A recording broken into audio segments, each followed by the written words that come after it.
Les produits forestiers non ligneux sont des ressources naturelles dont dispose le Cameroun. Leur transformation, leur commercialisation et leur exportation peut permettre à notre pays d'améliorer largement son produit intérieur brut. Comment les petits producteurs peuvent en profiter? La rédaction de Stratégie a essayé de répondre à toutes ces questions. Et pour en parler, sur notre plateau, nous recevons le docteur Zach Tunje. Il est le coordonnateur Afrique centrale et de l'Ouest de l'ICRAFT ici à Yaoundé. Il est également le promoteur de l'Institut des sciences environnementales, une fois encore basé ici à Yaoundé. Avant de retrouver notre invité et commenter toute cette actualité retenue pour vous, voici le sommaire que présente Anissé Simon.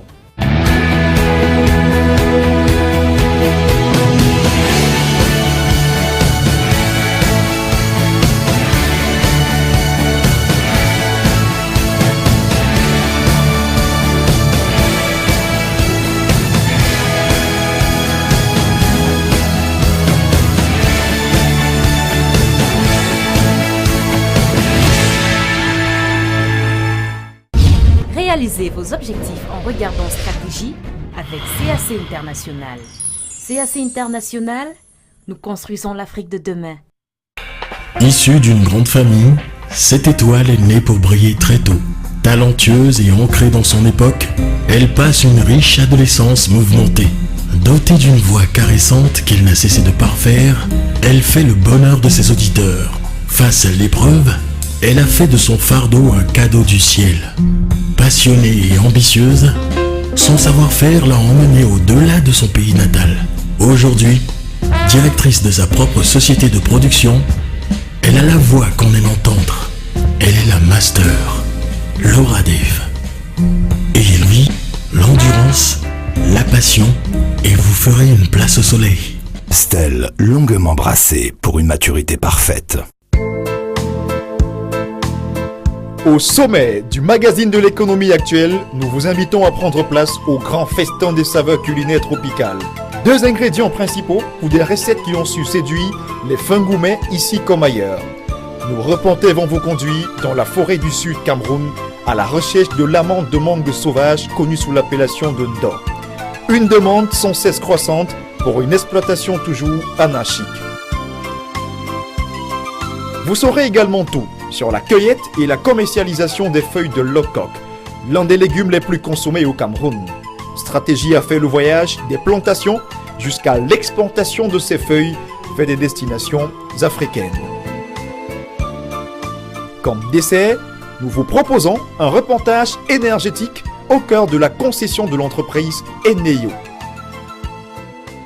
Et pour la mise en bouche parfaite, Bertrand Didier Bouga reçoit à sa table Zach Tunje. Il est le coordonnateur Afrique centrale et de l'Ouest du Centre international pour la recherche en agroforesterie. Bienvenue sur Stratégie, le magazine de l'économie actuelle.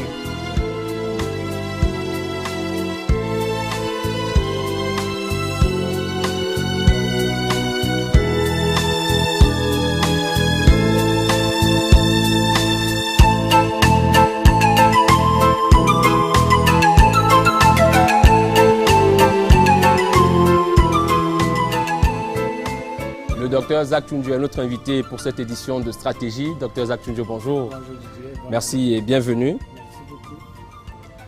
Merci d'avoir accepté l'invitation de la rédaction de Stratégie. Vous êtes docteur PhD, coordonnateur régional Afrique centrale et de l'Ouest de l'ICRAFT, le World Agroforestry Center.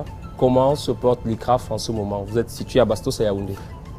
Nous sommes situés à Bastos à Yaoundé. Nous sommes au Cameroun depuis 27-28 ans.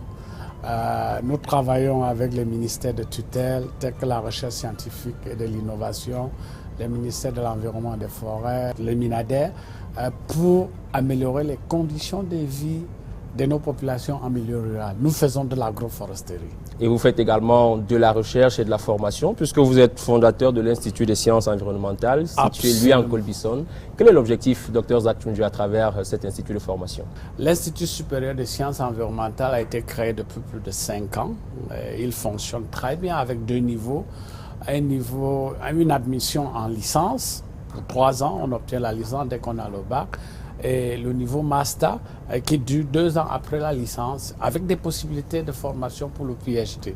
Donc nous avons décidé avec des partenaires tels que l'Université de Yaoundé 1, l'Université de Californie à Los Angeles et l'Université de Ghent en Belgique de créer un institut supérieur des sciences environnementales qui se concentre pour la formation d'une jeune génération d'environnementalistes du bassin du Congo. Mais également une ressources humaines produites ainsi, pour reprendre l'expression, dans l'agroforesterie.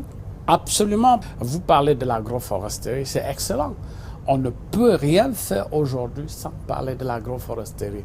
Et encore, tous les travaux d'ajustement, les grands travaux, les grandes réalisations faites dans ces pays, dans le bassin du Congo, s'accompagnent toujours de l'étude des sciences environnementales. C'est important, Dr Zatunjo, de parler également de la production, de la commercialisation, mais aussi de l'exportation des produits forestiers non ligneux. C'est la problématique de cette édition de Stratégie. C'est pour cela que nous vous avons principalement convié et nos téléspectateurs peuvent se rendre compte de votre maîtrise du sujet. Alors, qu'est-ce qu'on entend par produits forestiers non ligneux?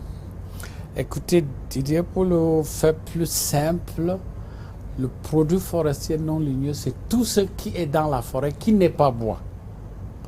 Parce qu'en réalité, l'homme de la rue pense que la forêt, tout ce qu'on extrait dans la forêt, c'est les grosses billes que nous voyons sur les grumiers, entre Yaoundé et Douala, entre le port et consorts.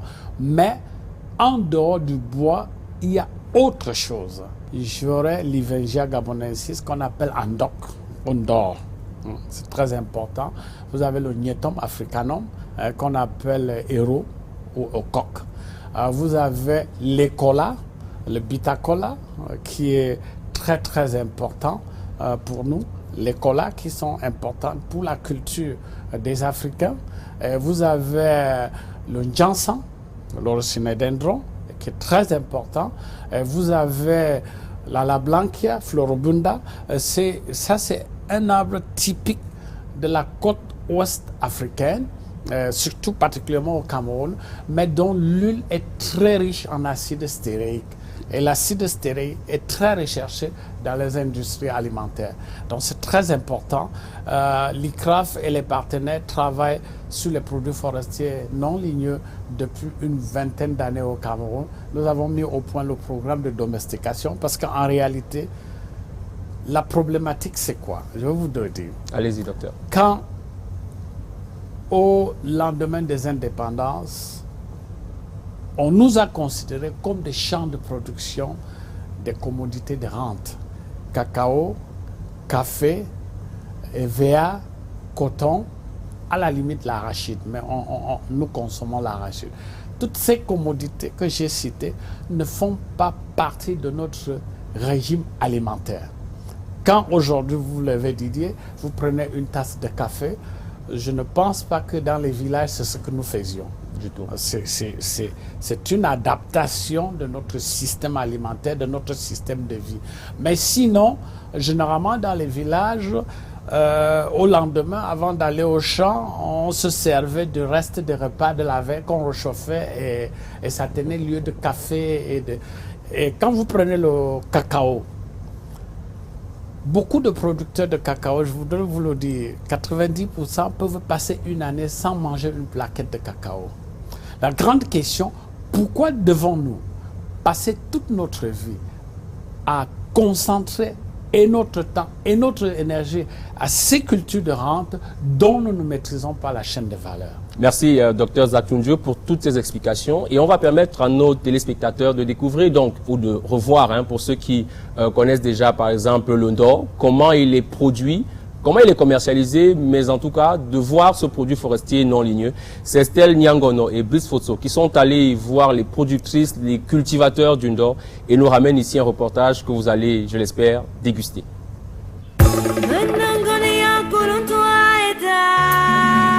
Voici un plat qui à coup sûr va aiguiser l'appétit des fins gourmets sous les tropiques. Cette recette, dénommée un fiang Ndor, est faite à base d'amandes de mangue sauvage de l'Ivirginia gabonensis, un arbre tropical. Un véritable trésor culinaire, mais aussi de la pharmacopée traditionnelle car ses vertus sont nombreuses. Sa réputation va au-delà de nos frontières, sa collecte fait l'objet de toutes les convoitises. Une convoitise justifiée, car l'Organisation des Nations Unies pour l'alimentation et l'agriculture, en abrégé FAO, estime à plus de 4 milliards de francs CFA la valeur totale des amendes de la mangue sauvage au Cameroun.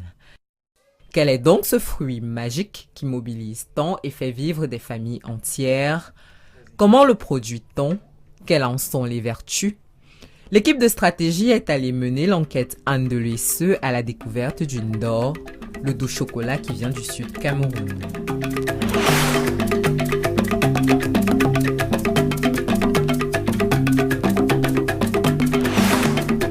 De l'Esseux aux premières heures du matin en ce mois de juillet 2016. Il est à peine 7 heures.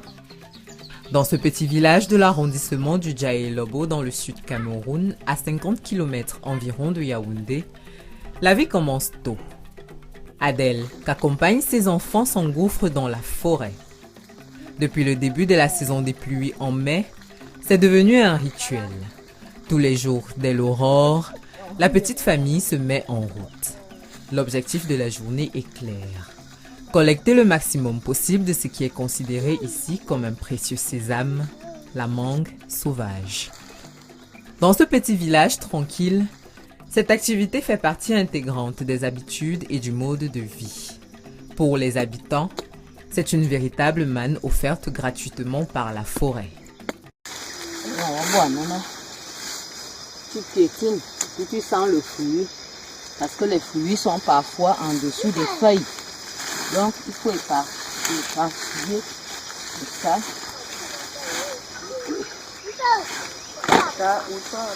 Ici, comme dans la plupart des zones forestières du Cameroun, l'activité de collecte des mangues sauvages est une affaire de toute la famille. Une fois le ramassage terminé, il est temps d'extraire les amandes dans les fruits. Les fruits frais sont systématiquement fondus à l'aide des machettes. Les fruits dont la pulpe a pourri quant à eux sont également collectés, séchés puis cassés à l'aide d'une masse pour en extraire l'amande. Il y a un autre ramassage qui se fait lorsque les fruits sont déjà abîmés. On fait donc un dernier tour, on ramasse ce qu'on n'a pas pu fondre. Et comme ça, on prend le caillou et on cogne sur le fruit qui se casse parce qu'il a déjà séché et on retire alors l'amande comme si on l'avait fendu avec la machette. Après l'extraction des amandes, place à la conservation. Ici, les techniques traditionnelles sont employées pour la circonstance. La conservation des amandes de mangue sauvage peut aller de 6 à 36 mois selon qu'elles soient sèches ou tout simplement transformées en pâte.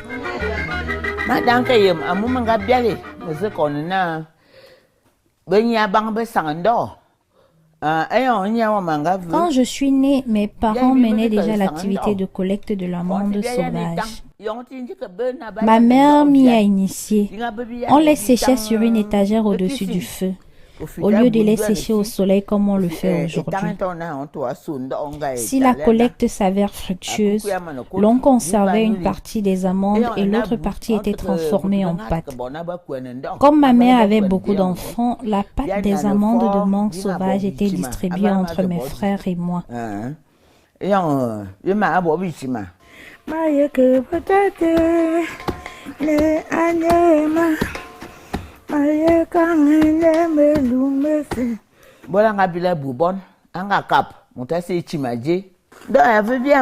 Le ndor donne la force. Les produits de la forêt tels que le ndor et la djap donnent beaucoup de force. Pour conserver mes amandes, je les mets dans une damjan que je mets régulièrement au soleil pour une durée de 3 à 4 ans. Et qu'en est-il de la commercialisation? Cette activité rudimentaire nourrit tant bien que mal son homme. Ce malgré l'anarchie qui rythme le processus d'achat des amandes auprès des populations collectrices.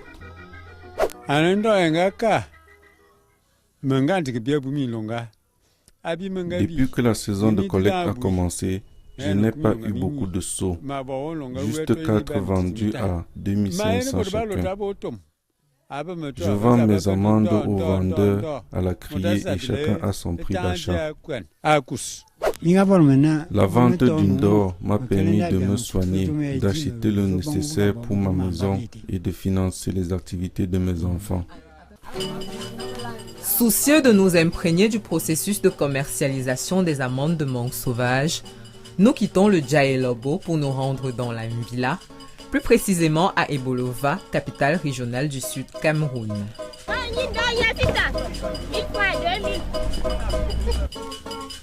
Direction le marché Oyenga où nous rencontrons Aruna, propriétaire d'un magasin de stockage des amandes de mangue sauvage.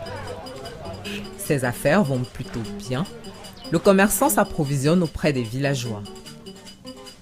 Les villageois nous apportent et on mesure dans le seau de 10 et le seau de 15 litres. Celui de 15 c'est 10 000, celui de 10 litres c'est 8 000.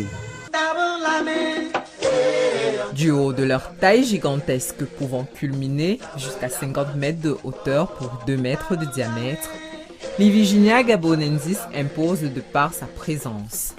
Ces fruits comestibles semblables à la mangue sont donc particulièrement appréciés pour ses noix oléagineuses et riches en protéines. Zach Chunje est le coordonnateur régional Afrique centrale et de l'ouest de l'ICRAFT. Nous l'avons rencontré et le spécialiste décortique avec nous quelques amandes. C'est un produit qui est très consommé comme aliment dans la zone Cameroun, le Gabon, le Ghana, le Nigeria et ainsi de suite jusqu'au Libéria. La production est tellement importante qu'on chiffre les revenus de la mangue sauvage dans l'ordre des milliards que le Cameroun vend chaque année. Jadis considéré comme un aliment des peuples forestiers, le ndor prend de plus en plus de place dans les habitudes alimentaires des populations d'autres régions à l'instar du nord et de l'ouest. Ce produit forestier est aussi bien dédié à l'alimentation qu'à la beauté, un concentré de vertus mises en graines. De façon générale, ici, c'est utilisé comme épaississant également, comme pâte de base pour les différentes sauces, au même titre que la sauce d'arachide, la sauce pistache, etc. Et aussi, elle est exploitée dans les savonneries pour la fabrication du savon et également appliquée sur certaines plaies. Elle permet de favoriser la cicatrisation et améliorer l'aspect de la peau de façon générale. Elle est composée à 75% de lipides. Par lipides, nous entendons tout ce qui est matière grasse en général. Donc la composante majeure du ndor, c'est les lipides. Et maintenant, en seconde position, elle a une certaine teneur en glucides à hauteur de 17% et dans une moindre mesure, teneur en protéines de 8%. Pour les graines de ndor, ça dit que 100 grammes de matière sèche. Alors, qu'est-ce qu'on peut comprendre à partir de cette composition? C'est que déjà, nous aurons tendance à recommander le ndor, particulièrement pour les personnes qui ont un faible statut pondéral et qui ont quelques kilos à prendre. Ça, c'est le premier constat. Maintenant, en second lieu, on va le recommander aux malades dénutris qui ont perdu beaucoup de kilos et qui doivent remonter le statut pondéral. Voilà. Et également, on va recommander la forte consommation du ndor à toutes les personnes qui se dépensent beaucoup physiquement à travers les travaux champêtres, sportifs de haut niveau, ou alors ceux qui se dépensent beaucoup physiquement de façon générale parce que justement, la teneur en lipides va constituer la seconde source d'énergie. Auréolé de ses vertus, la demande est désormais forte. Les pays voisins comme le Nigeria en raffolent. D'après une étude menée par le FAO, environ 95% des 107 tonnes d'amandes de mangue sauvage produites au Cameroun prennent la direction du Nigeria. Ici, on mesure en litres. Pour 15 litres, on paye 6 000 ou 6 500 francs CFA. Nous payons les taxes et transports. Et quand nous arrivons au Nigeria, nous revendons à 7 000 parce que nous avons un problème de change car le nerf est en baisse. La Guinée équatoriale et le Gabon ne sont pas en reste, d'autant plus que nous ne partageons pas seulement les frontières, mais aussi plusieurs habitudes de consommation, une affaire de Bantou. Nous allons justement nous rendre dans une ville carrefour de nos 3 contrées, Ambam, dans la vallée du Ntem. C'est ici au marché mondial d'Abamingkor, à la frontière que partagent le Cameroun, la Guinée équatoriale et le Gabon, que se commercialise la majeure partie des amandes de mangue sauvage collectées en territoire camerounais. Ici, une activité commerciale s'y est développée, entraînant des bénéfices énormes. L'amande de mangue sauvage a su se frayer un chemin au marché mondial d'Abamingkor, où équato-guinéens et gabonais viennent se procurer le doux chocolat. D'ici, 300 000 kg au moins d'amandes de mangue sauvage sont exportés chaque année vers ces pays frontaliers, malgré les tracasseries qui prévalent entre les acteurs de la dite filière et l'administration forestière au Cameroun. Nous nous procurons à Ebolova, au Cameroun, pour venir vendre aux Gabonais. Ce sont nos clients là-bas. Ça part de 500 à 1000 francs, 2000, 2500, voire même 5000 transformés. Et le non transformé, ça peut aller de 1000 francs, 2000, 5000, 10 000. Le gouvernement doit faire quelque chose parce que là où nous sommes, même là, il y a les gens des eaux et forêts qui nous demandent de payer les taxes sur nos marchandises. Parce qu'ils disent que ce sont des produits non lignés. Et que la forêt est pour le gouvernement qu'on paie les taxes. Donc on n'arrive même pas à joindre les deux bouts.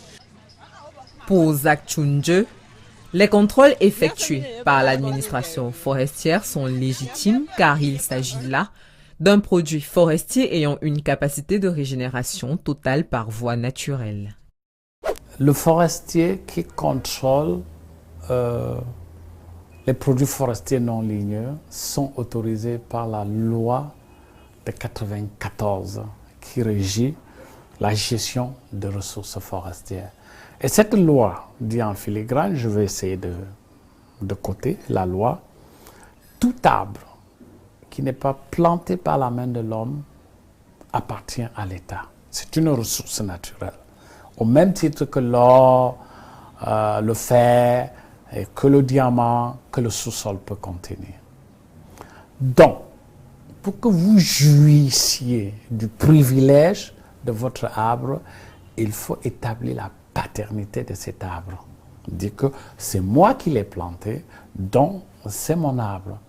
Auquel cas, le certificat d'origine, quand vous portez ces produits, devrait certifier que Estelle sort 50 kg de mangue sauvage de sa plantation naturelle. Il est également question de mettre en œuvre des actions visant à contribuer au développement du commerce des amandes de l'île Virginia gabonensis et à rendre l'activité formelle, afin d'organiser mieux, de structurer cette filière en pleine croissance.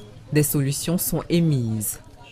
Nos pays sont restés longtemps, pendant plus de 50 ans, des pays de production des commodités de rente dont la transformation ne se fait pas malheureusement dans nos pays. Tous ces produits sont transformés ailleurs. Mais c'est nous qui produisons. Mais nous sommes absents dans la chaîne de valeur. Ça veut dire que la plus-value de ces produits ne nous revient pas. Par contre, si nous permettons à nos populations rurales de produire plus ce qu'ils consomment, ils deviendront moins vulnérables lors de la fluctuation des prix des commodités de rente sur le marché international. Mais pourquoi depuis longtemps, la mangue sauvage, le jansan, le bitacola, les gens n'ont pas cultivé? Le gnetom, le coq, ça rapporte énormément. Pourquoi depuis ces périodes, on ne faisait qu'extraire tout ceci de l'état naturel, de la forêt naturelle? Tout simplement parce que les techniques de culture de ces plantes n'étaient pas connues. La domestication des Virginia gabonensis et la régulation du prix d'achat des amandes de mangue sauvage s'avèrent donc impérieuses afin que la petite reine qui ravit les palais soit promise à un avenir plus radieux. Nous sommes sur le plateau de stratégie. Vous avez peut-être été surpris de voir une marmite de Ndor. Vous découvrez ce produit forestier non ligneux. Et le docteur Zach Chunje, qui est notre invité, lui connaît bien de quoi on parle. Et il a, à l'entame de ce magazine, commencé à nous parler de la domestication du Ndor, de sa production. De quoi il s'agit précisément? On voit dans le reportage, docteur Zach Chunje, vous avez amorcé les explications sur le sujet. La domestication signifie tout simplement rentrer dans l'écosystème dit sauvage, entre parenthèses, identifier l'espèce qui vous intéresse, manipuler l'espèce pour qu'elle remplisse vos besoins. L'endor, hein, ça fait 20 ans, 15 ans avant de produire. Moi, petit paysan, je ne serais pas content d'investir dans cette commodité et attendre 20 ans pour récolter. Le chercheur intervient maintenant, trouve les espèces les plus appropriées, les plus prisées par le consommateur, par le marché national, régional, international. Sélectionne ces espèces à travers les techniques de multiplication végétative. Et ces techniques ont été résumées et enseignées aux paysans.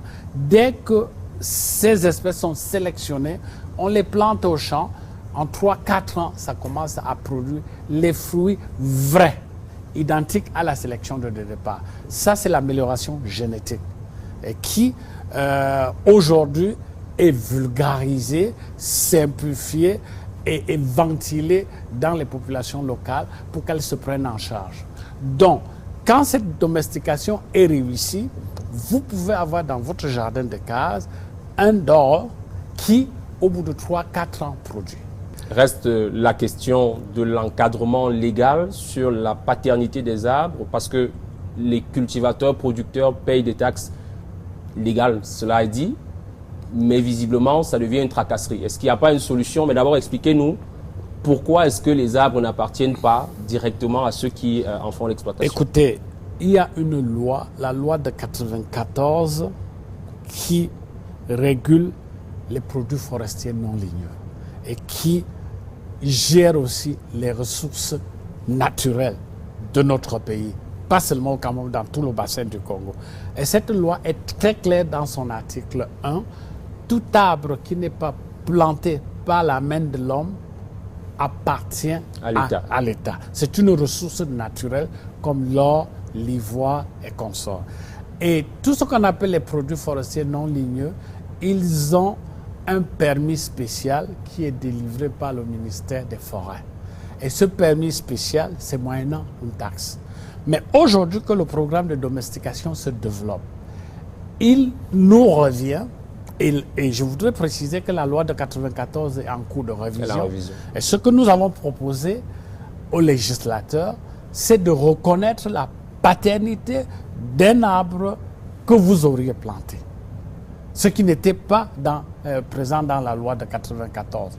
Aujourd'hui, vous pouvez faire, dès que cette loi révisée sera promulguée, si la révision est acceptée, ça veut dire tout simplement que si vous disiez, vous plantez 1 hectare d'Andok, on peut vous reconnaître cette paternité. Et ce que nous avons proposé, c'est le petit livret de sylviculteur, qui signifie que dès que vous plantez 1 ou 2, 3 arbres dans votre champ, vous faites enregistrer par les services compétents, on vous donne un livret de sylviculteur que vous gardez comme un petit carnet d'épargne, et tout au long de votre vie, et même après vous, les générations après vous peuvent utiliser ça. Alors, dans cette forêt, il y a le coq, très connu par certains sous le nom hérou. On m'a dit que c'était la traduction en anglais. Le coq est très cultivé lui également. Il est, selon nos reporters, le véritable trait d'union entre les différentes régions du pays, parce qu'on le consomme partout. Mais alors, comment est-ce qu'il est produit? Où exactement? Comment travaillent notamment les femmes en milieu rural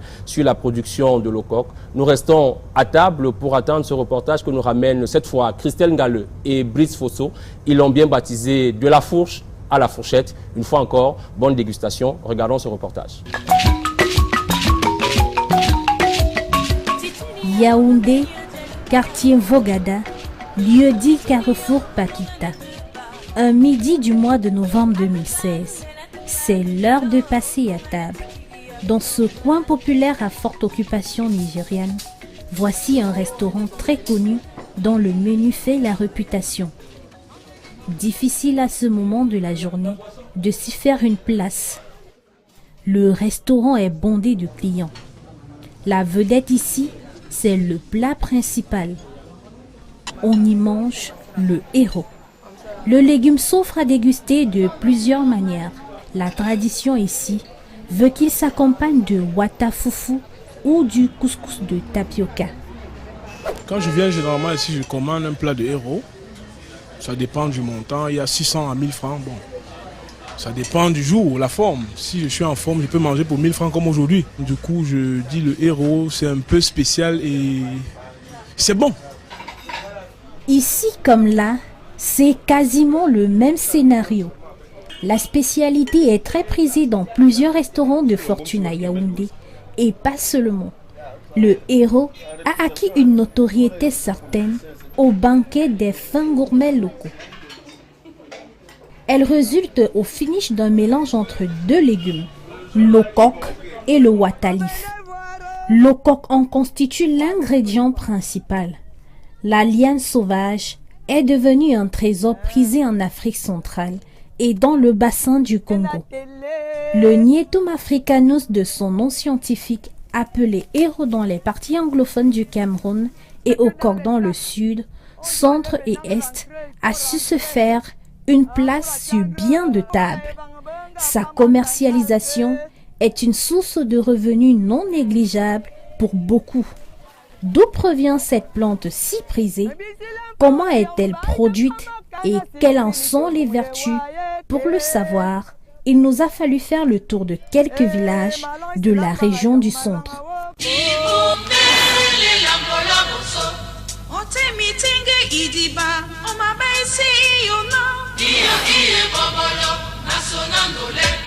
En cette fin de matinée du 15 novembre 2016, le soleil est au zénith. Il est 7 heures, nous prenons la route pour Fou, ville située à 30 km de Yaoundé. Le chef-lieu de département de la Mefou et Afamba est l'un des bastions de la collecte de l'Okok dans le centre. La ville approvisionne plusieurs marchés de Yaoundé. Voici Colette Owona, habitant de la localité et collectrice d'Okok depuis 5 ans. Elle nous conduira en brousse pour la collecte du jour. Sur cette moto, nous regagnons le quartier Marie Avouna, à 3 km du centre-ville d'Ofou. Avec les autres femmes du village, nous prenons la route de la forêt. Après moins d'1 kilomètre de marche, les premiers plants se montrent. Elle pousse ici comme une mauvaise herbe dans les champs et n'est la propriété exclusive de personne. La chasse est lancée.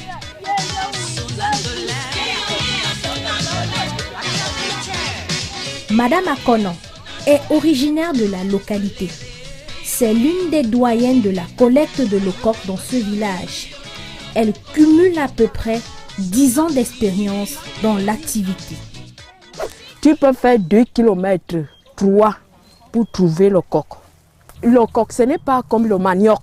Tu vois un champ de manioc, on cultive un champ de manioc, mais le coq, on ne cultive pas le coq. Tu vas marcher, il faut fouiller la brousse pour trouver le coq. Et tu ne trouves pas ça entassé, il faut s'éparpiller en brousse. Cette liane de la famille des Niétacées pousse généralement dans les zones ombragées et sur quasi tout type de sol. Mais difficile pour les non-habitués de la reconnaître en forêt. Elle se confond très facilement à la mauvaise herbe. Il n'y a pas une méthode pour trouver facilement le coq en brousse. C'est une herbe sauvage que les gens ont trouvé qu'on mange ça. C'est une herbe sauvage qui pousse seule. Donc il n'y a pas une méthode dans ça pour trouver parce qu'on ne le cultive pas encore. Si tu n'as pas la bonne vision de connaître vraiment la feuille de coq, tu ne peux pas parce que les feuilles se ressemblent. Pour avoir une bonne quantité, il faut récolter sur plusieurs lianes. Alors, nous pénétrons davantage la forêt. Après environ 3 heures de quête, la moisson est satisfaisante. En plus des paquets de coq, nous ramenons de la brousse un régime de noix de palme, ingrédient incontournable dans la préparation d'un plat de coq. La phase de collecte terminée, il faut découper ces feuilles avant sa commercialisation. Pour cela, les couteaux doivent être très bien aiguisés afin d'obtenir des particules très fines. Chacune d'elles se charge de sa récolte. Ce type d'exercice, elles le reproduisent 2 à 3 fois par semaine. Je peux faire le paquet comme celui que j'en ai à main là. Je peux faire comme ça par jour, même 20, même 15. Je viens, je garde à la maison, je fais un petit stock pour pouvoir avoir au moins 50 paquets comme ça. Le paquet comme ça peut me faire peut-être le coq de 200. Pour faire un petit tas. Ça qu'on appelle sac du marché, Bako, ça peut prendre peut-être 25 à 30 petits paquets comme ça. Pour ces femmes de fou, la collecte de l'eau-coque est devenue très laborieuse avec le temps. Les quantités diminuent considérablement dans les forêts au fil des ans. Pour résoudre donc ce problème de rareté et de disparition dans les forêts du Cameroun, le ministère de l'Agriculture et du Développement rural a mis sur pied un programme d'appui pour la promotion et la culture de cette plante, en abrégé PAPCO. Ce programme a pour but de promouvoir la domestication de l'eau-coque. Pierre Ayissi Nanga en est le coordonnateur national. Le PAPCO est né de la convention de collaboration entre le MINADER et l'ONG ADIE, qui est l'Association pour le développement des initiatives de l'environnement. Le corps, c'est d'abord un produit forestier non ligneux. Et donc, la domestication a commencé avec cette ONG ADIE au Cameroun. La demande est déjà forte. Et il faut faire de l'eau-coque une filière à la date d'aujourd'hui. Et c'est pour cela que nous avons amorcé la domestication de cette ressource forestière en champ. Malheureusement, vous ne bénéficiez pas encore de l'appui du PAPCO. Toutefois, dans le département de la Laitier, le plus grand bassin de production au Cameroun, le coq est passé de liane sauvage à culture de rente. Pour voir comment cette mutation s'est effectuée, il faut se rendre à Miworo, petit village situé dans l'arrondissement d'Evodoula. Miworo se trouve à près de 65 km de Yaoundé et 5 km d'Evodoula. 2 heures de voyage pour arriver à Evodoula. Il faut regagner Miworo à moto. Les transporteurs du village ont un autre moyen de se ravitailler en carburant. Ici, pas de station-service. Une fois le plein effectué, nous reprenons la route. Encore 30 minutes de route et nous y sommes. Gisèle Nga, membre du groupe d'initiative commune Solidarité Oblige, l'un des GIC bénéficiaires du PAPCO, nous y attend. Elle nous conduira dans la plantation d'eau-coque du groupe. Nous nous enfonçons une fois encore dans la forêt.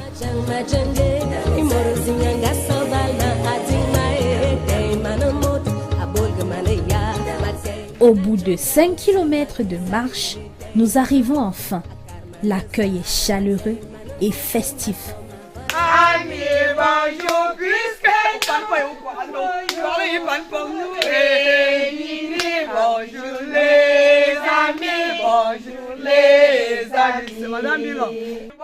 Calixte Bilon est le délégué du GIC. En 2003, il y a eu si fort, c'est les chercheurs d'Ilirat qui sont venus passer une étude à la mairie d'Evodoula, auquel j'ai été convoquée comme je suis présidente déléguée du GIC. Arrivé là-bas, les gens du SUFOR prenaient les places de nos producteurs. Ils nous ont posé des questions. Savez-vous que le corps va finir un jour? Non, ils leur disaient que non. On mangeait et collectait ça archaïquement sans même savoir la valeur nutritionnelle de corps. Alors les gens là avaient pleinement raison de nous mettre en tête que le corps va finir un jour. Je suis donc venu rendre compte à mes femmes. Beaucoup m'ont dit, oh non, que maman Kali, tes choses là, rien ne va pas finir, tes choses là. Moi je leur ai dit, non, moi je m'engage. Allez dire. Près d'une quinzaine de femmes travaillent en fredonnant dans la bonne humeur les mélodies en langue locale. Au compteur, plus d'une vingtaine de paquets de coq déjà récoltés. Ici, pas besoin de faire la chasse ou parcourir plusieurs kilomètres avant d'obtenir un paquet. Quand on te dit de collecter le corps dans les sachets, là-bas, il y a trop de peine. Et trop de choses, des épines, des serpents. Et tu vas marcher plus de 20 km pour avoir même un paquet de corps. Mais ici, quand on va se tenir là-bas, tu vas avoir ton paquet sur place là. C'est pour cela qu'on a adopté vraiment la domestication. C'est une équipe très bien organisée. Chacune d'elles est un ingrédient pour la sauce. Ngono Marie-Madeleine est la pépiniériste du groupe. Quand je veux créer mon champ de coq, je paie d'abord le plastique. Le plastique, si, je paye ça d'abord. J'amène ça au champ. Je creuse la terre. Je commence à mettre comme ça. Après avoir rempli avec la terre, je prends alors, je vais vous dire que ça c'est les graines. Quand le corps est déjà bien mûr, ça sort les graines. Voilà les repousses des graines là. Vous voyez? Je mouille avec un peu d'eau.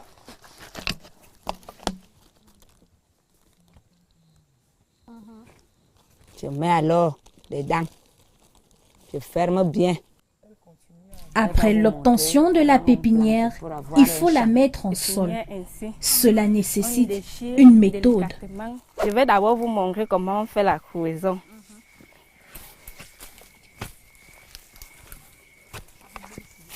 Ceci, on creuse ça à 25 cm de profondeur. Après avoir creusé le trou, on prend notre pépinière ainsi. On déchire délicatement le plastique en évitant que la motte de terre se casse. On met maintenant le coq dans le creux. On ne ferme pas tout le creux parce qu'il faut laisser que l'eau entre dans les creux. La récolte se fait au bout d'un an. Les feuilles de le coq poussent toute l'année et ne nécessitent pas de traitement phytosanitaire. Elles sont si dures qu'elles ne sont presque jamais victimes de l'attaque des insectes. Pour ces femmes de Miworo, c'est une plante miraculeuse. Vous voyez, l'enfant rentre à l'école, il doit manger le coq. Ça leur rend la sagesse, la force, l'énergie. Quand vous me voyez agiter là, c'est le coq. Ses vertus et nutriments sont très nombreux. Nous sommes en train de concevoir un projet d'usine qui peut aller à la transformation des sous-produits de le coq pour ses vertus. En ce qui concerne les protéines, dans 100 grammes de coq sèche, il y a 16,5 grammes de protéines végétales. De quoi ne plus manger de la viande. Le coq contient déjà des protéines. Une fois toute étape franchie, il faut commercialiser ses feuilles. Tout un autre pôle d'activité, un business tout aussi rentable. Dans la suite de ce reportage, nous vous conduirons sur la route de la commercialisation et même de l'exportation de le coq. L'or vert de la nation, vulgarisé par l'hominadaire. Ça s'appelle le cornetum africanum. C'est réellement la plante de Dieu qui nourrit et soigne mon corps. Ses vertus sont multiples. Le corps, plante miraculeuse, est l'or vert du Cameroun. Solidarité oblige.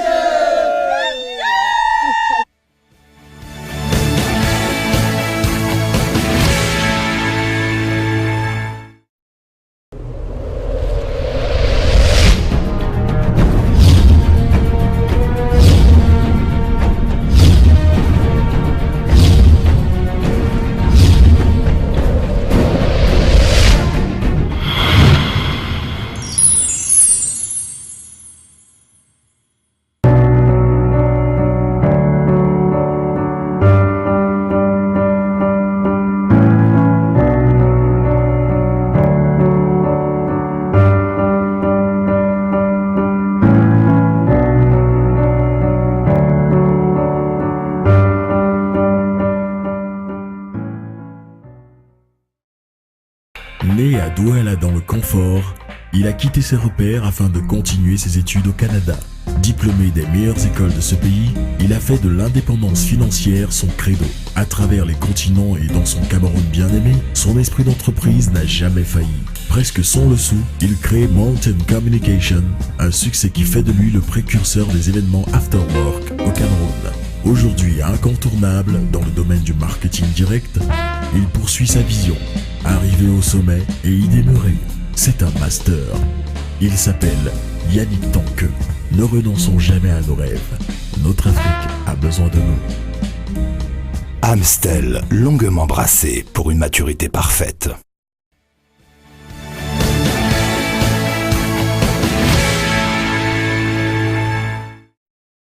Docteur Zaktoundiou, nous continuons cette émission en parlant donc de l'OCOC. On vient de voir ce reportage de Christelle Galleux qui nous a fait voyager de la fourche à la fourchette. Alors l'OCOC a beaucoup de vertus quand on s'en tient à ce reportage. J'évoque tout de suite que dans les pays voisins, notamment le Nigeria, on sait que là-bas il est transformé pour faire des médicaments, de l'alcool, ainsi de suite. Mais quelle vertu vous reconnaissez à l'OCOC et que vous conseillez ici? Le coq est un plat qui s'internationalise au Cameroun. Les 250 tribus du Cameroun, c'est rare de voir quelqu'un qui ne consomme pas le coq. Le coq est très riche en fer, ça c'est prouvé, et le coq est hautement menacé aujourd'hui parce que, comme le reportage le dit, il y a la course à l'arrachage de le coq. Je pèse bien mes mots. En fait, la première personne qui arrive sur un pied de coq, au lieu de couper, pour que ça rejette, il arrache pour faire un peu plus d'argent. C'est compte tenu de cette pression que nous nous sommes dit, il faut multiplier végétativement le coq. Et on a construit les châssis de propagation et cette multiplication végétative de le coq est faisable, elle se fait déjà et nous avons besoin de vulgariser ça dans toutes les régions du Cameroun et au-delà du Cameroun parce que le coq qui est appelé Fumbois en RDC est très prisé et toute la région de l'Équateur cultive, consomme le coq qui est aussi encore arraché à l'état naturel. Et il est exporté de cette façon-là. Est-ce qu'au Cameroun, par exemple, on pourrait envisager, est-ce que cela est bénéfique, la transformation avant l'exportation, avant la commercialisation? Écoutez Didier, toute transformation, mini que soit-elle, apporte une valeur ajoutée à la transformation. Aujourd'hui, qu'est-ce qu'on aurait recommandé pour le coq? C'est un système de séchage simple et d'empaquetage, ce qui fait que ça augmente la vie et la manipulation de le coq. Et ça a une valeur, une plus-value sur la valeur réelle de le coq. Le coq peut visiblement rapporter beaucoup d'argent au Cameroun. Je vous donne ces chiffres puisque l'exploitation d'un hectare de coq peut produire jusqu'à 45 millions de francs CFA en 5 ans et le Cameroun en exporte plus de 25 000 tonnes par an. Dans cette deuxième partie du reportage consacré donc à l'exportation de l'OCOC, Christelle Galleux et Brice Fotso nous invitent à découvrir ce véritable hors-vert dans ce reportage que je vous invite à suivre. Il y a quelques années encore, la plante grimpante de Nietum africanus, plus connue sous le nom de l'OCOC ou héros au Cameroun, n'était pas aussi vulgarisée. Depuis une décennie, le coq est devenu non seulement l'un des légumes les plus consommés du pays, elle représente aussi une part importante du commerce international des produits forestiers non ligneux. Selon une étude du programme d'appui à la production et à la culture de l'OCOC, la consommation annuelle au Cameroun s'évalue à 35 000 tonnes et l'exportation à plus de 25 000 tonnes par an. Le Cameroun exporte en moyenne annuellement pour près de 5,5 milliards de francs CFA de coq, ce qui a fait de lui le troisième plus grand produit forestier non ligneux derrière le poisson et le bois.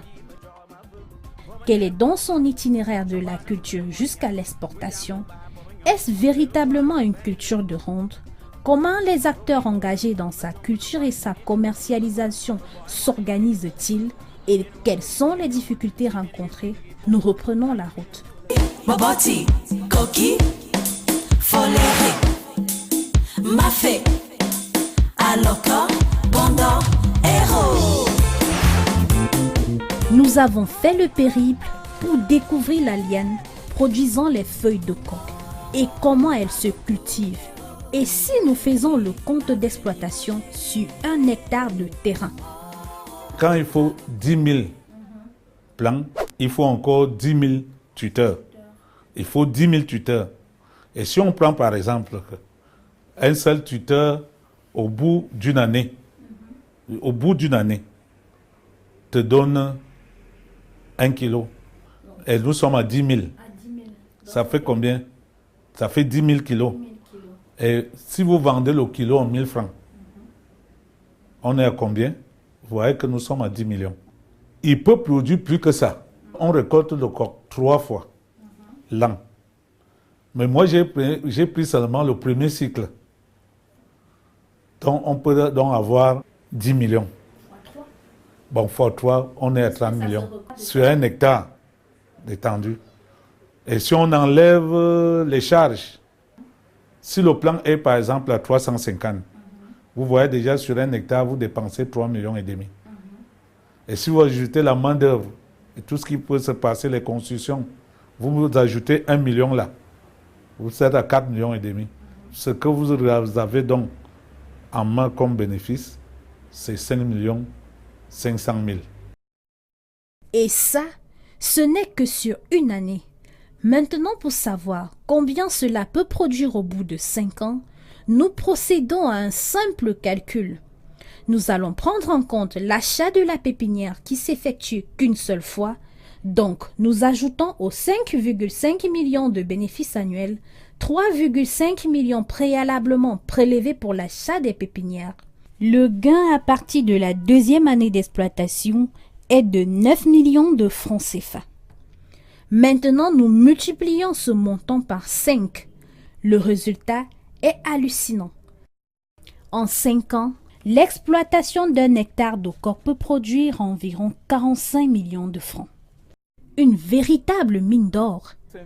D'après Pierre Haïssi, la production de lecoq augmente d'année en année, passant de 7,5 tonnes par an pour 1 hectare à 10 tonnes la 4e année. Information qui se vérifie auprès des femmes de Solidarité Oblige. Calix Bilong, leur délégué, s'est bâti une forte réputation dans la localité grâce à cette culture. On m'appelle maman encore. Les gens savent que j'ai de l'argent. La récolte se fait ici pratiquement toutes les semaines et sur commande. Solidarité, oh. Nous sommes déjà à combien de paquets? À 100 combien? 55 paquets. On peut évoluer. Allons de ce côté, oh. Venez. Après avoir fait pratiquement 7 km de marche à pied pour arriver dans ce champ expérimental de l'association Solidarité Oblige de Miwa, voilà, nous avons fini de collecter les 200 paquets de coques destinés à la vente. Donc maintenant, nous nous dirigeons vers le village Minvoro où les centres de collecte spécialisés nous attendent avec la récolte de la journée. De retour au village, la grossiste n'est pas encore arrivée. Les femmes rassemblent la moisson devant le siège du groupe pour l'attendre. 2 heures plus tard, elle arrive enfin. Après marchandage, l'achat est conclu. Comme je parle souvent à mes femmes, la première des choses pour qu'ils se forment sur le corps.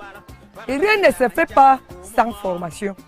Et quand tu es formé, les gens vous suivent. Vous avez des contacts, vous avez même des relations. C'est ces relations-là qui me permettent même de mieux vendre, d'avoir même les bons preneurs à Yaoundé. Donc les femmes, engagez-vous, continuez à faire des champs. Et surtout, restez toujours communes. Puisque quand on a évolué un à un là pour à l'échec, il faut être en groupe. Toujours faire la commercialisation regroupée. Vous voyez, quand vous vendez en groupe là, le prix monte. Après Fou et Evodoula, nous poursuivons notre enquête dans le sud-ouest Cameroun. Direction Edenao. Situé dans l'arrondissement du West Coast, département du Fako, avec pour chef-lieu Limbé, Edenao est une vallée située au versant gauche du mont Cameroun. Étendue sur plus de 16 km², elle côtoie l'océan Atlantique. Petite ville cosmopolite, à la frontière entre le Cameroun et le Nigeria, l'arrondissement du West Coast est peuplé de près de 30 000 âmes, parmi lesquels les Nigérians, les Ghanéens et les Togolais. La pêche, le fumage de poissons et le commerce transfrontalier constituent l'activité première ici. C'est le plus grand port d'exportation de l'eau coque au Cameroun. Près de 120 tonnes sont vendues ici toutes les semaines. Basile Ekomba est le sous-préfet de la localité. Le marché du euro n'est plus comme avant, d'il y a 2 ans. Parce que non seulement il y a déjà plusieurs endroits par où le euro passe pour aller au Nigeria, notamment Bota à Limbé et Tiko également. Parce qu'avant, les producteurs de héros passaient beaucoup plus par Edenao. Les collecteurs qui venaient revendre ici n'avaient pas la possibilité de fixer le prix du paquet des héros. Et ça a fait que, au jour d'aujourd'hui, avec n'est-ce pas, la valeur du Naira, les gens pensent que ça ne vaut même pas la peine d'aller vers le Nigeria pour vendre. Toutefois, nous allons vérifier cette information au port d'embarcation. La première cargaison arrivée de Yaoundé est en plein déchargement. Nous sommes ici au débarcadère d'Edenao dans la région du sud-ouest Cameroun. Derrière moi, près de 10 pirogues à moteur venues du Nigeria pour l'achat du héros. C'est l'activité principale ici dans ce débarcadère. Ils viennent environ 3 fois par semaine, c'est-à-dire le mardi, le jeudi et le dimanche, pour l'achat de cet or vert. Ici, le business est très organisé et bien structuré. Il y a les grossistes venant de Yaoundé avec la marchandise, ensuite les managers. C'est l'interface entre les acheteurs du Nigeria et les grossistes du Cameroun. Selon les variations du Naira, la monnaie nigériane, ils fixent le prix d'achat du paquet. Et enfin les chargeurs. Valentin Eyefine Dangue est le manager de cette cargaison. Ici, c'est le port, quand on vend le héros, ça part en Nigeria. Quand on a amené ici, on dit le prix qu'on a payé ça en brousse. Hein? C'est ici qu'on dit que ton prix que tu as payé ça, c'est nous qui choisissons le prix qu'on va payer ça ici. On a baissé le Naira là-bas au Nigeria. Tu vois, non? Hein? C'est pour ça que le prix ici, ça a descendu. Avant, on vend un paquet à 1200. Le travail s'effectue à la chaîne, sous l'œil vigilant du vendeur. Très méfiants des journalistes, ils ont pour seul objectif évacuer leur stock afin de retourner sur Yaoundé. Est-ce qu'après que vous ayez travaillé, on peut discuter un peu? Allô? Viens d'abord avancer avec le camion, j'ai rencontré le fait, non mon frère, c'est comment même? Mais tu peux chercher le nom de monter, tu crois que tu as envie de laisser là? Ah! Il n'a pas aérobie qu'on fait, je vais avoir la main camé. Mais nous, on a l'argent, le fait et compter. En 2006 au Cameroun, le coq a gagné l'étiquette de produit forestier spécial, d'où l'attribution des quotas commerciaux. Il est désormais illégal de vendre sans quota.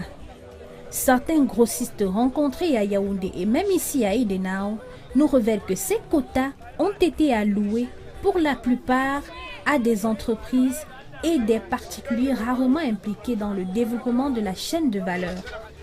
Pour participer à l'exportation, ils sont donc obligés d'acheter une partie du quota chez ces personnes sous forme de lettres de voiture.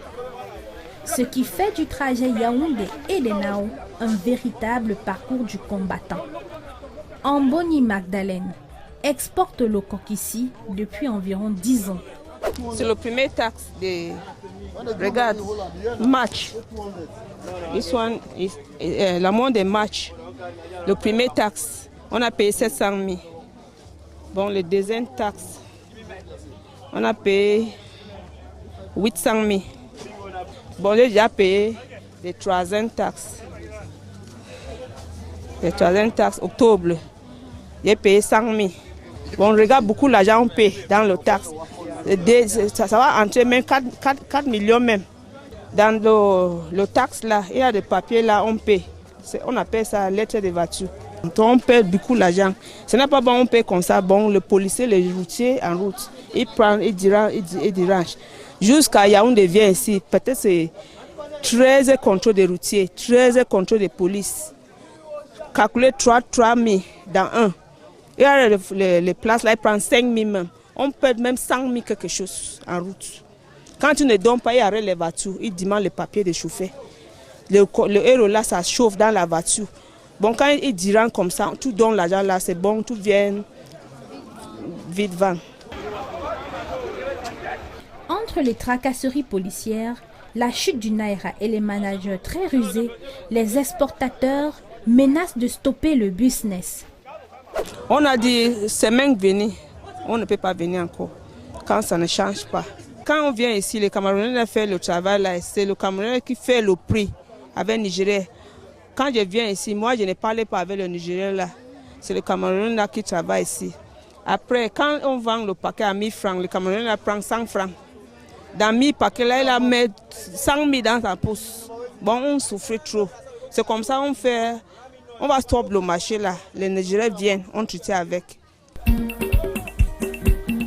Le crépuscule approche à grands pas sur Edenao et les pirogues parties du Nigeria arrivent au fur et à mesure. La phase de comptage et d'achat est terminée. Dans ce porte-tout, les sacs chargés sont transportés vers ces pirogues à moteur.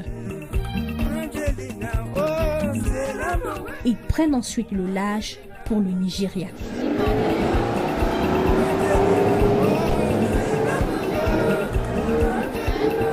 Docteur Zatunje, là on a vu comment on va du champ de production à l'exploitation, à la commercialisation vers l'extérieur, et on a ce rôle des intermédiaires dans la commercialisation de le coq. Comment vous percevez cette problématique? Oui, c'est un problème réel qui existe dans le développement de toute nouvelle chaîne de valeur. Je vous ai fait cas des intermédiaires que nous avons rencontrés dans la vente de Janssen. Il va falloir une formation et des producteurs et des exportateurs et de tous ceux qui sont impliqués dans la filière pour qu'ils comprennent. Je veux vous prendre le cas de Janssen que je connais très bien. Le producteur n'avait pas 20% de la valeur de son produit une fois livré à Yaoundé ou à Douala. Ce qui signifie que le producteur n'avait aucun intérêt de continuer à produire du Janssen. C'est la même chose pour le coq, c'est la même chose pour l'andop, c'est la même chose pour les autres produits forestiers non ligneux. Et docteur Zatunje, selon vos chiffres ou vos estimations sur ce sujet-là, est-ce que ces tracasseries, ces titres de parenté, toute cette réglementation sur le coq notamment, ou même sur le ndor comme on l'a vu précédemment, est-ce que cela ne réduit pas le gain que le Cameroun, allons à cette échelle-là, peut faire sur la commercialisation et l'exportation des produits forestiers non ligneux? Effectivement, Didier, ça réduit le gain et ça affaiblit la chaîne de production. La chaîne de production et ça fait des pertes énormes. Parce qu'en réalité, tous les coûts de tracasserie ne reviennent pas à l'État camerounais, ne reviennent pas aux producteurs camerounais. Donc il va falloir qu'on clarifie et qu'on nettoie cette chaîne de valeur et qu'on mette en place une stratégie absolument bonne. Et cette stratégie commence par la production elle-même. On doit reconnaître les producteurs. Parce que si aujourd'hui les producteurs de cacao et de café n'ont pas tant de tracasseries, c'est parce qu'on leur reconnaît la paternité de leurs produits. Pour le coq, ce n'est pas encore établi, parce que vous ne pouvez pas me prouver, vous disiez qu'un sac de coq, ça sort de votre plantation ou bien ça sort de la forêt naturelle. C'est là qu'il y a ambiguïté. Et je crois qu'avec la révision de la loi forestière qui reconnaît à un producteur la capacité d'avoir 1 hectare de coq, 2 hectares de coq, ces problèmes vont s'atténuer. Docteur Zatunju, je m'en voudrais, puisque la question me vient à l'esprit de ne pas vous la poser. Lorsque nos mamans, nos épouses et nos sœurs disent à la maison, le coq est rare, il paraît que tout va au Nigeria, ça coûte cher. C'est vrai, c'est faux. Comment on fait pour garantir la consommation nationale? Écoutez, la loi du marché est criarde. Il y a un principe de l'offre et de demande. Il nous faut... Mais je sais qu'une maman qui a ramassé 20 kg de coq ne peut pas amener les 20 kg au marché et laisser sa famille mourir de famine. Et c'est d'ailleurs la beauté des produits forestiers non ligneux.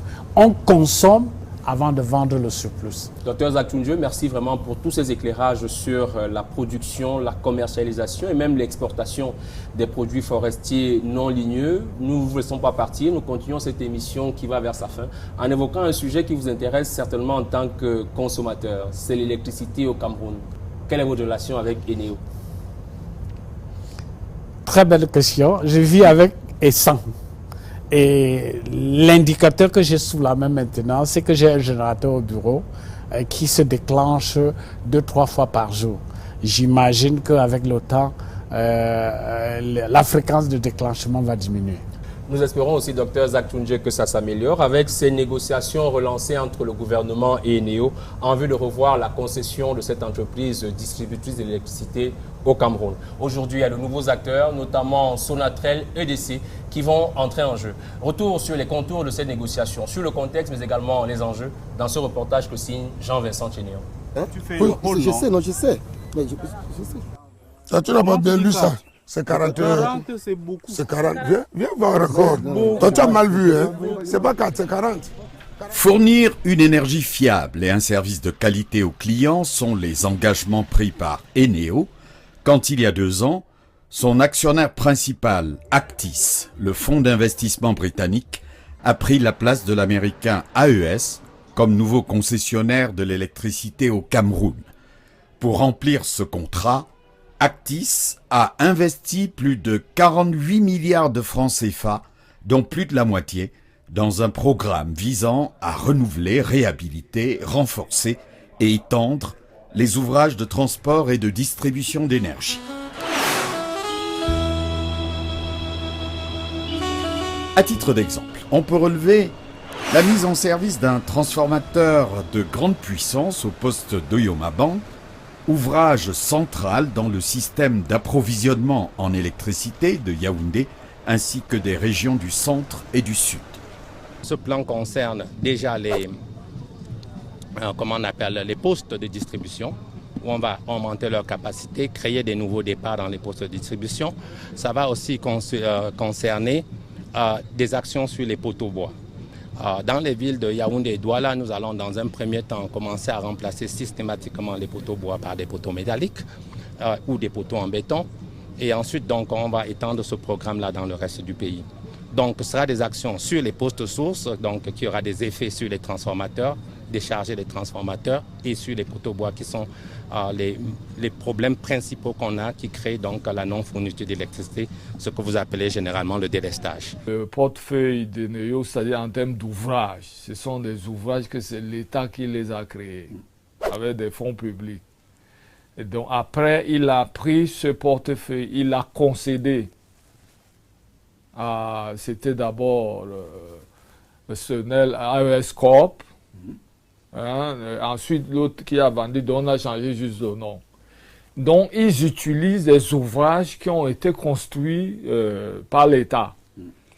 Et maintenant, ces ouvrages-là, en tant que concessionnaire, ils s'engagent formellement pour l'ensemble du cycle, vous voyez, de concession, à faire la maintenance et à renouveler certains ouvrages qui vont connaître des difficultés.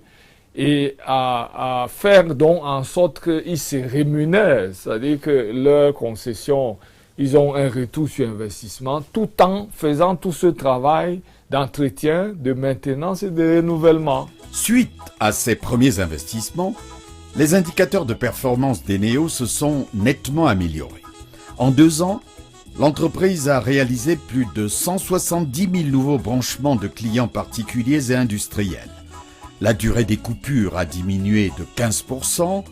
On observe une baisse de plus de 100% des délais de branchement, passés de 20 à 10 jours en moyenne.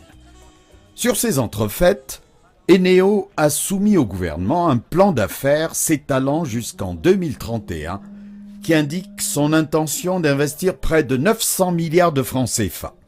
Cet argent va provenir en partie de fonds propres à travers une injection du capital et Eneo devra mobiliser l'autofinancement dont les 2 principales sources sont le tarif d'électricité et le paiement des consommations de l'État et ses démembrements. En outre, un emprunt à long terme de près de 200 milliards de francs CFA est programmé. Problème, les prêteurs de ce crédit ont indiqué la nécessité d'avoir une durée de la concession qui couvre la durée de remboursement du prêt.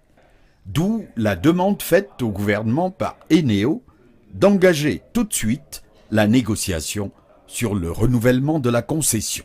Que nous sommes, c'est pas un secret, en négociation avec le gouvernement pour l'extension ou la prolongation de notre concession qui expire normalement en 2021. Donc nous avons demandé une extension jusqu'en 2031. Et ça nous permet de mobiliser des investissements parce que tout prêteur, n'est-ce pas, ne peut pas vous prêter à court terme. On voudrait donc avoir mobilisé des fonds pour assurer l'investissement et améliorer la qualité de service pour nos clients. Donc cette négociation est déjà engagée, elle est en bonne voie. Nous voulons tout jusqu'à se conclure assez rapidement pour le bien-être de nos consommateurs et de nos industries. L'État doit dire, écoutez, on doit renouveler la concession à tel délai. Maintenant, si vous voulez qu'on commence à voir comment le renouvellement va s'opérer et que vous êtes intéressé, écrire une lettre d'intention à l'État pour dire que, écoutez, nous, on ne veut pas partir, vous voyez, à l'échéance. Donc, nous souhaitons que nous soyons encore concessionnaires pour une nouvelle période. Et nous souhaitons donc que vous clarifiez les conditions de ce renouvellement. Donc, on entre dans un processus clair avec les étapes de discussion pour voir comment l'opération peut se faire. Avec l'observation de tous les acteurs, parce que ça ne doit pas être caché. Ça doit être une opération ouverte, vous voyez, et dans ces conditions, quand on est dans une économie comme le Cameroun, avec un opérateur historique comme ça, il faut absolument que les choses se fassent de façon transparente et que ça permette à tout le monde de comprendre que je peux avoir une concession et après je peux la renouveler dans un nouvel cycle d'investissement. C'est toujours intéressant justement que les gros investisseurs soient intéressés à rester au Cameroun. Donc c'est un message positif. Sous réserve de toutes les questions de confidentialité que la question implique, qu'est-ce qu'on peut réellement dire de ces réserves-là? Les contours de ces négociations vont différer beaucoup de la situation qui prévalait en 2001 lors de la privatisation de Sonel. Déjà, le monopole est remplacé par une diversification des acteurs, Arcel, Sonatrel, EDC, Globlet, etc. On a la production, on a le transport, on a la distribution et commercialisation.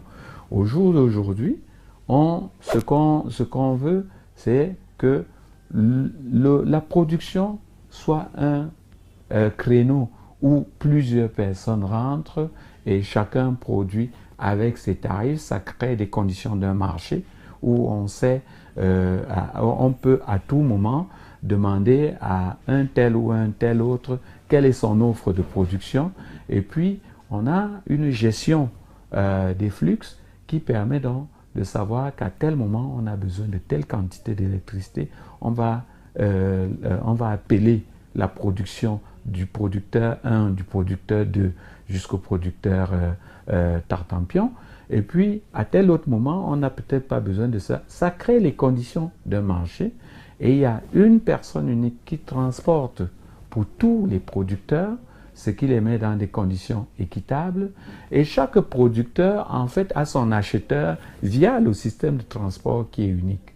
C'est exactement comme la fourniture des œufs ou la fourniture la livraison des tomates. C'est-à-dire que la route appartient à tout le monde, mais chacun des producteurs, que ce soit à Malantoine ou que ce soit à Ombessa, a son client à Douala ou je ne sais pas ailleurs, et puis il utilise la route pour livrer à son client.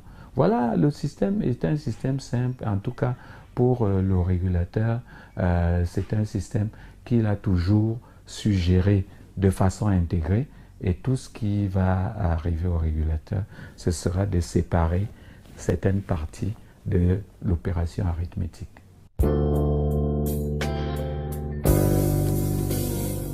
La prépondérance des barrages d'Edea et Sonloulou fait progressivement place à un mix énergétique comprenant le solaire, l'éolien, la petite hydroélectricité et surtout le gaz.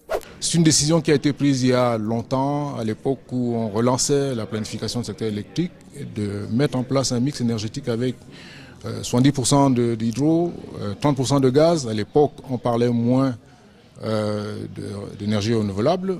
Probablement, il faudrait aujourd'hui ajouter une composante renouvelable, c'est-à-dire solaire, éolienne, etc. Et donc, oui, le gaz est une énergie nécessaire pour notre système électrique. Encore faut-il que les hypothèses qui ont justifié cette analyse confirment, en particulier, le coût de mise à disposition. Il faut intégrer dans la nouvelle concession une redevance de l'eau. À l'heure actuelle au Cameroun, l'État prélève 0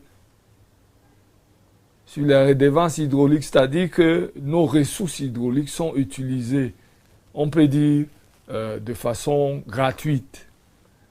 Ou plutôt, c'est une subvention de fait qu'on accorde à l'opérateur comme Eneo. Vous comprenez, c'est-à-dire que, contrairement au fuel, tu ne peux pas, tu dois acheter le fuel. Par contre, l'eau, on dit, ok, 0.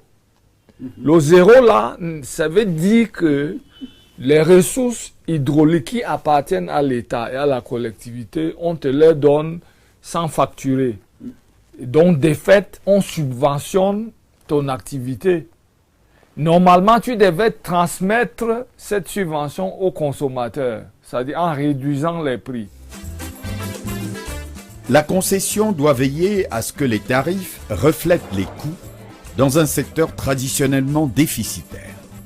On a une double contrainte. Il faut que les tarifs couvrent les coûts, il faut que les tarifs soient abordables. Est-ce que les deux sont faisables en même temps?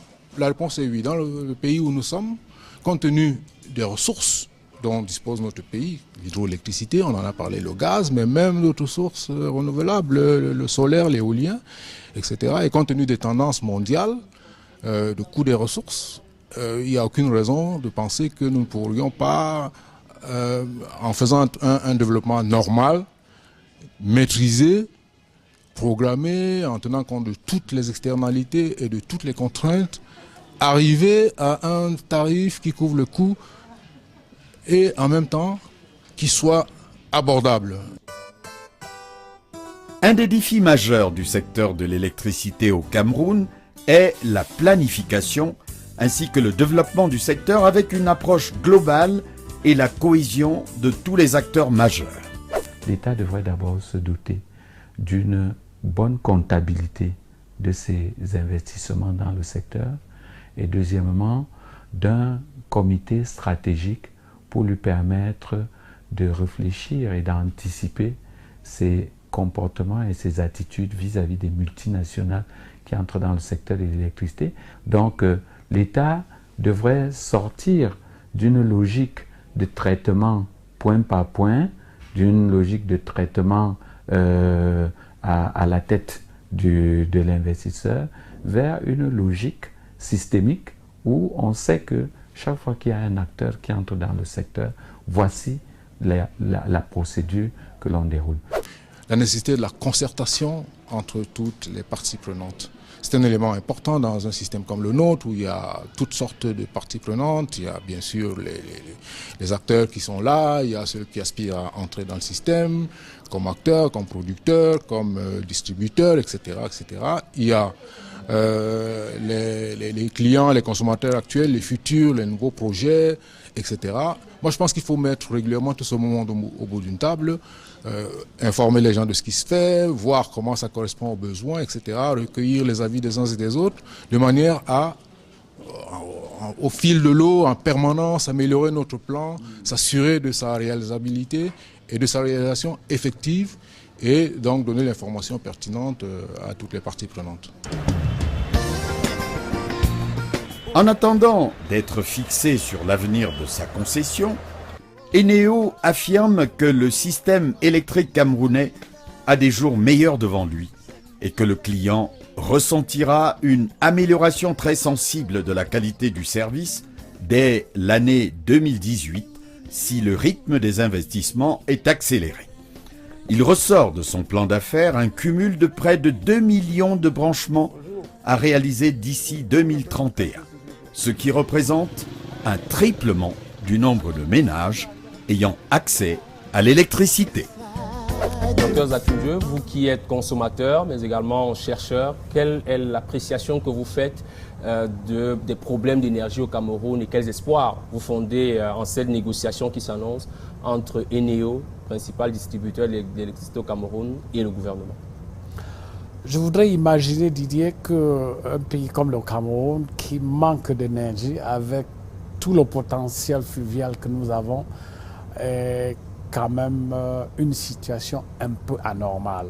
Peut-être qu'on n'a pas pu conjuguer le développement de notre pays avec les besoins énergétiques. Et j'ose espérer qu'à travers ces négociations, ces renouvellements, il y aura du bien-être pour la population locale. Mais la question que je me pose dans la tête, est-ce que ce n'est pas le devoir régalien de l'État de gérer l'énergie, un domaine aussi sensible? Je me pose cette question à haute voix. Quand on voit les acteurs qui entrent dans le contexte maintenant, on peut penser que l'État est en train de totalement, pour le dire ainsi, prendre ses responsabilités. Mais je fais un lien, moi également, avec les questions que nous avons évoquées précédemment. Je vous interrogeais notamment sur la mécanisation de la production de nos produits forestiers non ligneux. Est-ce qu'on aura là, j'imagine forcément, des besoins d'énergie, mais encore, quelle piste donc pour cette industrialisation? Vous avez même parlé d'appropriation des technologies. Il y a appropriation des technologies qui sont conditionnées par la disponibilité de l'énergie. Et quand nous parlons d'énergie aujourd'hui, ce n'est pas uniquement l'énergie éolienne, l'énergie électrique, mais il y a l'énergie solaire. Et le Cameroun a des prédispositions, des potentialités pour le développement de l'énergie solaire. Je suis seulement embêté que jusqu'ici, on ne donne pas le regard qu'il faut au développement de l'énergie solaire. Docteur Zatundieu, ces populations locales qui ont cette richesse naturelle à leur disposition, les produits forestiers non ligneux, mais qui ne bénéficient pas toujours de leur production, de leur exploitation, quels espoirs vous fondez au terme de cette édition pour que le petit cultivateur, je l'ai dit tout à l'heure, mais également l'État tire réellement profit de cette richesse naturelle? Écoutez Didier, il y a 22 ans, quand je commençais le programme de domestication, j'étais loin de m'imaginer que l'adoption de cette approche serait faite de mon vivant. Aujourd'hui, c'est plus réalité. On cultive le coq, on cultive l'andok, on cultive le jansan, on cultive les colas. On a les safous qui produisent à 2 ans, 3 ans. Donc, j'ai beaucoup d'espoir dans le développement des produits forestiers non ligneux. L'accompagnement institutionnel est en train de se mettre en place et je crois que je vois un avenir vraiment brillant pour le développement des produits forestiers non ligneux et qui, il ne faut pas l'oublier, vise à équilibrer l'alimentation des populations locales. Les chiffres de la Banque mondiale ont montré aujourd'hui que les Africains sont des mauvais consommateurs de produits. Mais quand on regarde les produits forestiers non ligneux, 90% de ces produits sont faits à base de fruits. Donc nous allons absolument améliorer notre nutrition. Docteur Zatundieu, merci d'avoir accepté l'invitation une fois encore de la rédaction de Stratégie pour venir éclairer notre lanterne sur la commercialisation, la production et l'exportation des produits forestiers non ligneux. Vous finissez par une note positive pour ce domaine-là, mais également peut-être pour l'année qui commence. Oui, Didier, je voudrais dire que ça a toujours été un plaisir d'être sur votre plateau. Je reviendrai quand vous allez me solliciter. Je voudrais remercier toute l'équipe parce que c'est le deuxième ou le troisième passage que je fais sur votre plateau. Et je voudrais profiter de l'occasion pour souhaiter une heureuse année, pleine de promesses, non seulement aux producteurs de produits forestiers non ligneux, mais à toute votre équipe dynamique. Merci. Alors, docteur Zatundieu, je ne l'ai pas dit, vous dites deuxième fois que vous êtes sur notre plateau, carrière à 5 ans, ce mois de janvier 2017. Vous avez été l'un de nos invités. Quel souvenir, quelle appréciation? Carrière m'a aidé à revoir dans ma vie parce que vous m'avez permis de faire une rétrospective dans ma vie.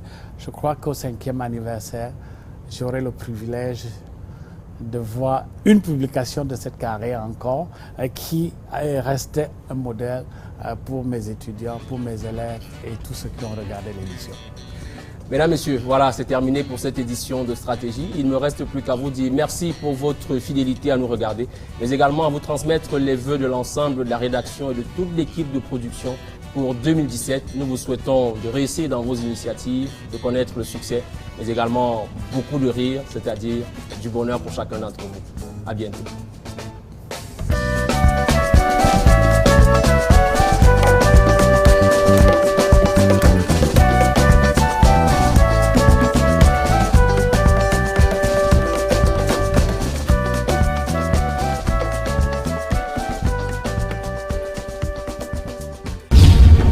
Vous avez regardé Stratégie avec CAC International.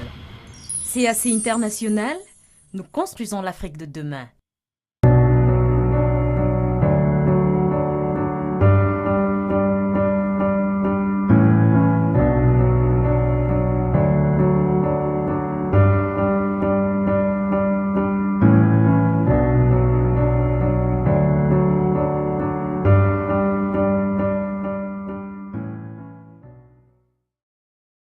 Né sous un toit modeste, il a été un enfant imaginatif et spirituel.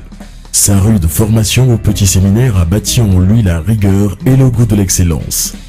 Partout où il a été, il a pris l'initiative. Ce visionnaire ne s'est jamais contenté de rêver, il a toujours transformé ses projets en réalité. Quand il lance Comme News, magazine unique en son genre au Cameroun, il fait preuve d'une audace et d'un goût de risque dont seuls les leaders sont capables. Créateur du quotidien de l'économie, un autre de ses succès, lui c'est le master, Thierry Ekouti. Ne vous contentez pas de travailler, réinventez-vous chaque jour. Amstel, longuement brassé pour une maturité parfaite.